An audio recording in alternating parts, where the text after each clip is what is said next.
Namaste familia, ¿cómo están? Bienvenidos a su canal, bienvenidos a su lugar, a su rincón del universo. Yo soy Alderán y estamos de vuelta una vez más en el exilio. Esta vez para hablar de temas relacionados con la pregunta que ya planteamos en un principio, ¿qué es ser espiritual? Exilio mental.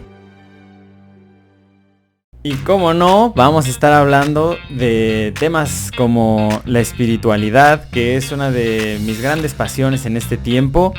Antes de continuar, te invito a que te suscribas si esta clase de contenido es de tu atención, si sientes que te llama de alguna manera es por algo. Compártelo, dale like, muchas gracias. Y entonces sí, vamos a hablar de esa primera guardia que tuve en el hospital cuando estaba en el internado.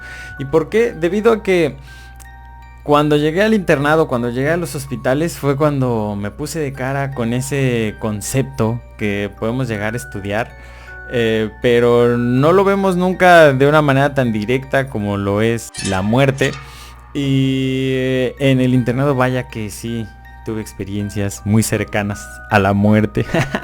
No como las experiencias cercanas a la muerte que hemos hablado en el podcast, sino experimenté de primera mano lo que es que una persona muera delante de ti. Y la historia de mi primera guardia es algo muy interesante porque yo llegué al internado y estaba en el servicio de cirugía. Y entonces en la primera noche que me quedé en el hospital, que era así como la novedad de la guardia en el hospital, entró una cirugía de urgencia. Un individuo que llegó pues con dolor y empezando a presentar datos de deterioro debido a cierto padecimiento que no llegaron a un diagnóstico. Entonces decidieron hacer una laparotomía exploradora. Y la cuestión es que llegó de urgencias en la madrugada. Y nos avisaron, fuimos por algunos monsters para aguantar la cirugía. Y entramos al quirófano a eso de las 3. Y empezaron pues a hacer la laparotomía exploradora, que básicamente le abren las tripas para ver qué onda, qué hay ahí, ¿no? ¿Por qué se está poniendo mal? ¿Por qué se está descompensando? Y entonces lo que se descubrió fue un tumor. Un señor tumor ahí como el tamaño de una bola de béisbol que estaba en el estómago de este individuo. Y entonces el cirujano lo retiró.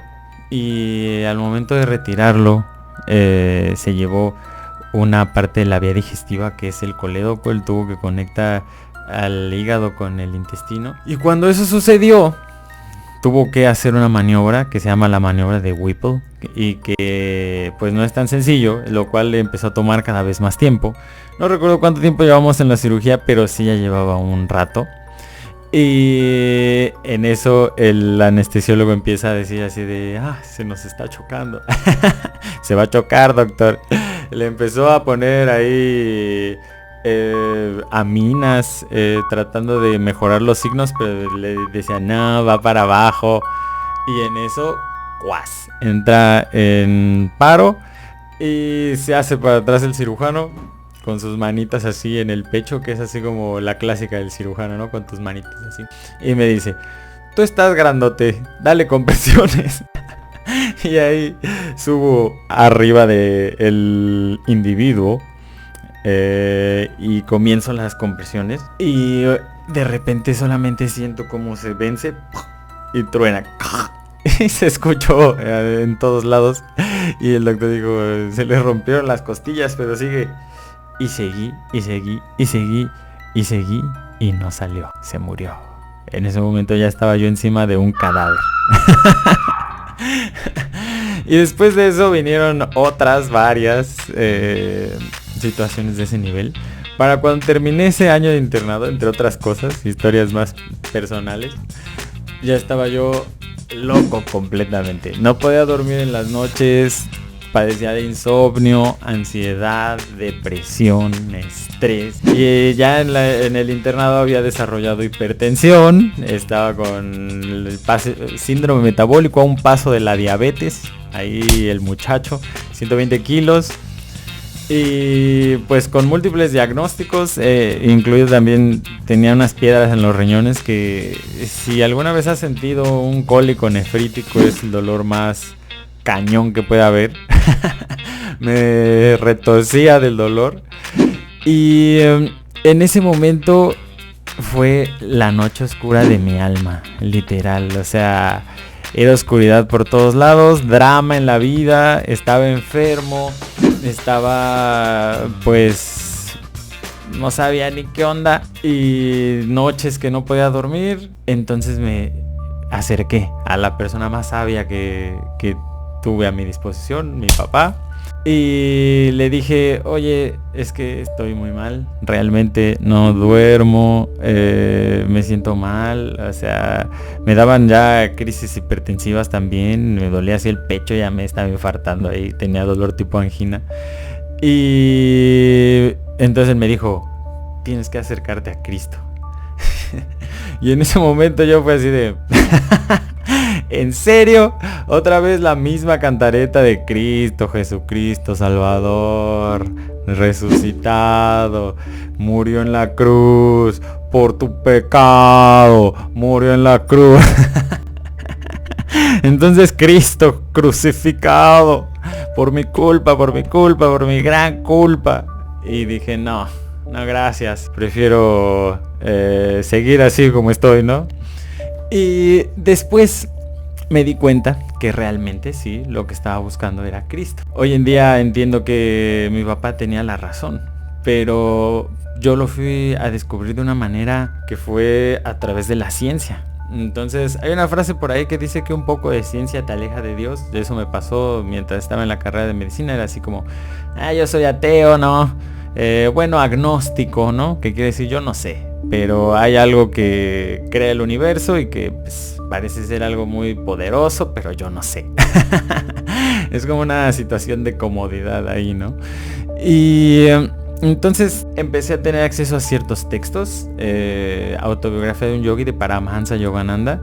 Y ahí es como te puedes dar cuenta de cómo en la historia de la India, de la cultura de la India, hay un montón de cosas que desafían las leyes de lo convencional, o sea, literalmente las leyes de la física, ¿no? Pero claro, ya cuando empiezas a leer o a escuchar de personas que pues levitan, o Paramahansa Yogananda mismo, que cuando murió su cuerpo se quedó así como si estuviera vivo durante 20 días después de su muerte, sin datos de deterioro ni putrefacción. Entonces dices, bueno, eso está muy raro, pero realmente es verdad. O sea, yo en el libro de Yogananda lo que pensaba era, bueno, se puede leer que este sujeto dice la verdad, ¿no? Y además, en la Biblia hemos escuchado muchas veces acerca de los milagros y todas esas cuestiones. Y entonces empecé a acceder a textos como Jacobo Greenberg, el científico mexicano que escribió Pachita. Y ahí pues fue cuando ya completamente dije, bueno, en Pachita describen a una mujer que en la Ciudad de México, ahí está registrado, documentado, que hacía cirugías psíquicas, literalmente con energía abría a las personas y sacaba órganos y generaba materia en sus manos y volvía a meterla en el abdomen de la gente. Y Jacobo Greenberg, que fue ahí, lo vio y estuvo participando de ello y decía, bueno, ¿qué onda? No puedo comprender qué onda. Y él, a través de haber estudiado la neurología y de ser científico, después desarrolló la teoría sintérgica, que básicamente es como entender cómo funcionan los hologramas. Él estudió los hologramas y dice, bueno, para que un holograma se dé como es, si tú vas a un lugar y pones un holograma y estás ahí interactuando con algo que parece real, en cada porción de esa proyección de luz va a existir toda la imagen completa de lo que estás viendo. O sea, básicamente en un solo punto de cada una de esas redes de luz está completamente la información de toda la imagen del holograma contenida. Entonces Jacobo se dio cuenta de que esto funciona básicamente como un holograma, el mundo en el que vivimos, y empezó a estudiar la energía y cómo fluye a través del sistema nervioso, desarrolló su teoría sintérgica y luego desapareció Como seguramente muchos sabrán, está el documental ahí de Jacobo Greenberg. León Larregui le escribió alguna canción como Laticé, porque él hablaba de la Laticé del espacio-tiempo, esta red en la que nosotros nos desarrollamos. Y hace rato hacía ese ejercicio y es así como si estuviera hablando contigo, Alan Arredondo, el doctor gordito en cirugía. Te estoy ahorrando 10 años de tu vida. Escucha bien, ¿ok? Tú estás buscando tu espiritualidad.